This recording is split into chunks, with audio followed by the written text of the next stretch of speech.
How to fix error code 529 on Roblox. Hi everyone, welcome back to our channel. In today's video, I'll guide you through how to fix the error code 529 in Roblox. So without any further ado, let's get started. First of all, you need to check if the Roblox is having server outages. To do this, you can open your web browser and then go to status.roblox.com and hit enter in your keyboard. Here you will find the Roblox server status.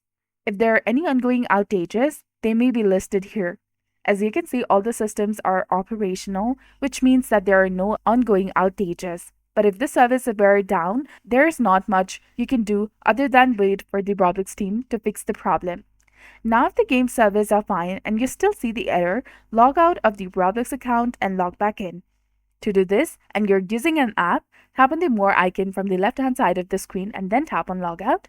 And if you're using the web version, you can tap on the Settings icon in the top right corner and then tap on Logout and then log back in.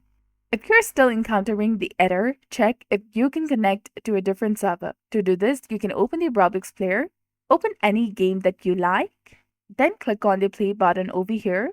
And if you can play this game without any problems, then the server you were trying to connect earlier may have a problem causing the 529 error. So just send a message to the developer and tell them about the problem and wait for them to fix it. And that's it. This is how you can fix the error code 529 in Roblox. So if you found this guide helpful, please like, share, and subscribe. Thanks for watching. See you in the next one.